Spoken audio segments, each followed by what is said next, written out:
مولا یا مولا مولا یا مولا۔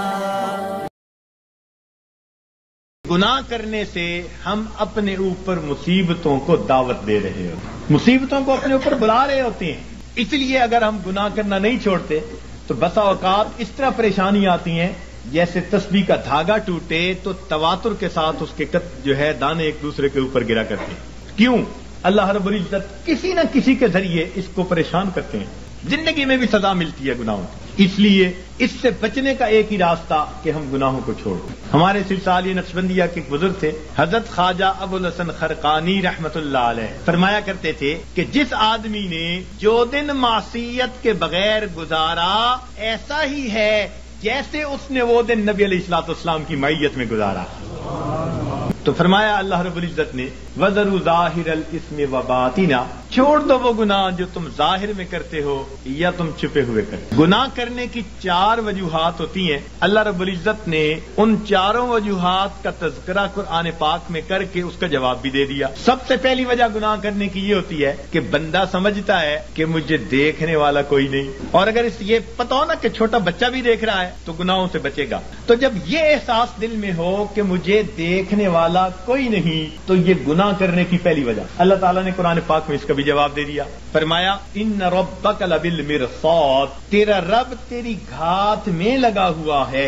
اب یہ مرصاد کسے کہتے ہیں؟ مفسرین نے لکھا کہ جب کوئی شکاری اپنے شکار پر نشانہ باندھنا چاہے تو بڑی توجہ کے ساتھ اس کو دیکھتا ہے، حتیٰ کہ اپنے سانس کو بھی تھوڑی دیر کے لیے بند کر لیتا ہے، پلک بھی نہیں چھپکتا، اس کیفیت کو مرصاد کہتے ہیں۔ گویا اللہ رب العزت ہمیں اتنے غور سے دیکھ رہے ہیں جیسے دنیا میں کوئی شکاری اپنے شکار کو غور اور توجہ کے ساتھ دیکھ رہا ہوتا ہے۔ تو جب ہمیں اتنی باریکی سے دیکھا جا رہا ہے تو ہم کیسے کہہ سکتے ہیں کہ دیکھنے والا کوئی نہیں؟ یہ نہ سمجھنا کہ دیکھنے والا کوئی نہیں، ان ربک لبالمرصاد۔ گناہ کرنے کی عموماً دوسری وجہ یہ ہوتی ہے کہ آدمی سمجھتا ہے کہ کسی کو پتہ ہی نہیں چلنے دیا، جی میں نے فون کیا پتہ نہیں چلنے دیا۔ یہ گناہ کرنے کی دوسری وجہ ہوتی ہے کہ بندہ سمجھتا ہے کسی کو پتہ ہی نہیں۔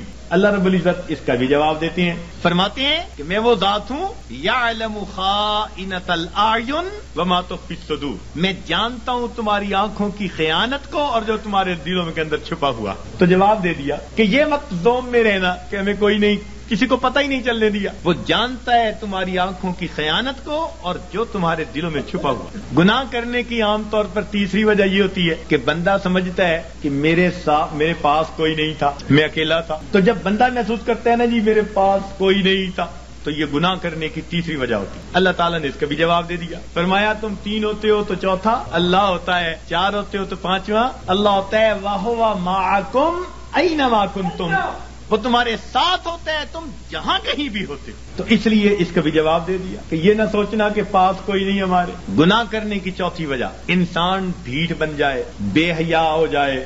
بچہ بڑا ہو جائے نا، بے حیا بن جائے تو باپ کو کہتا ہے اچھا نہیں میں کرتا، کیا کریں گے؟ یا پڑوسی کو کہتے ہیں اچھا نہیں میں یوں کرتا، تم کیا کر لو گے؟ یعنی جب یہ ذہن میں ہوتا ہے کہ کوئی میرا کچھ نہیں بگاڑ سکتا تو بندہ کہتا ہے تم کیا کر لو گے؟ اچھا میں کرتا ہوں، تم کیا کر لو گے؟ یہ گناہ کرنے کی چوتھی وجہ ہوتی ہے۔ اللہ تعالیٰ اس کا بھی جواب دیتے ہیں اور فرماتے ہیں کہ بندے یہ مت سمجھنا کہ اللہ تعالیٰ کیا کر لیں گے، ان اخذہ علیم شدید، اس کی جو پکڑ ہے وہ دردناک بھی ہے اور سخت بھی ہے۔ وَيُوثِقُ وَثَاقَهُ احد، ایسے باندھتا ہے کہ ایسا دنیا میں کوئی باندھ نہیں سکتا۔ ایک جگہ فرمایا انی اعذبہ عذاب لا اعذبہ احدا من العالمین، میں ایسا جو ہے عذاب دوں گا کہ جہانوں میں ایسا عذاب کوئی دوسرا دے نہیں سکتا۔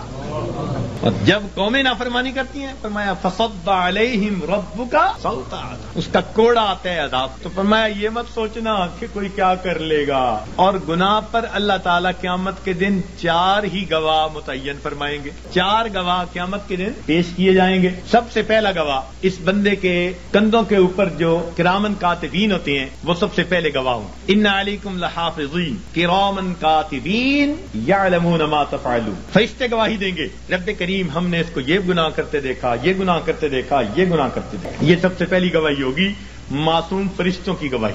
پھر دوسری گواہی اس کے نام اعمال کو پیش کیا جائے گا. ووضع الکتاب فتر المجرمین مشفقین مما فیہ. پھر گنہگار بندہ، مجرم بندہ جب دیکھے گا نام اعمال کو تو اب ڈرے گا، گھبرائے گا. کیا کہیں گے؟ ویقولون یا ویلتنا ما لہذا الکتاب. ہائے ہماری کم بختی، یہ کیسی کتاب ہے، لا یغادر صغیرۃ ولا کبیرۃ الا احصاها ووجدوا ما عملوا حاضرا ولا یظلم ربک احد. جو کیا ہوگا اپنے سامنے حاضر پائے. تیرا رب کسی پر ظلم زیادتی نہیں کرے گا. تو یہ دوسری گواہی ہوگی. اور تیسری گواہی اللہ تعالیٰ زمین سے لیں گے.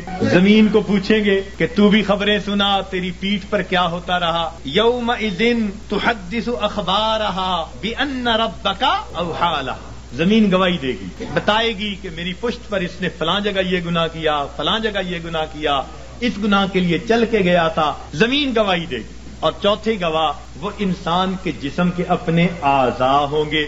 اس کے اوپر گواہی دیں گے سمعہم و ابصارہم و جلودہم بما کانوا یکسبون. اس کی آنکھیں، اس کی زبان، اس کے کان، یہ سب اس کی گواہی دیں گے. اور پریشان ہوں گے اس وقت لوگ. وقالوا لجلودہم لم شہدتم علینا. اس وقت اپنے اعضاء کو یہ کہیں گے کہ تم نے کیوں گواہی دی، اور تمہاری لذتوں کی خاطر ہی تو ہم گناہ کرتے تھے، تم نے کیوں گواہی دی. قالوا انطقنا اللہ الذی انطق کل شیء. وہ اعضاء کہیں گے ہمیں اللہ نے گویائی دی جس نے ہر چیز کو گویا کیا، اس لیے جو بھی تھا ہم تو اس کی پوری رپورٹ اپنے رب کو پہنچائیں گے. اللہ تعالیٰ فرماتے ہیں وما کنتم تستترون، کہ تم تو پردہ ہی نہیں کرتے تھے اپنے ان اعضاء سے کہ یہ قیامت کے دن گواہ بننے والے ہیں. تو کوئی آدمی اپنے اعضاء سے پردہ کر سکتا ہے گناہ کرتے ہوئے؟ انہی سے تو کرنا ہوتا ہے. تو یہ چار گواہ قیامت کے دن گناہگار کے خلاف پیش کر دیے جائیں گے، اور بندے کے لیے پھر فرار کا کوئی راستہ نہیں رہے گا. تو اس لیے آسان طریقہ یہ ہے کہ ہم دنیا میں ہی ان گناہوں کو چھوڑ کر اپنے رب کریم سے اس کی معافی مانگ لیں.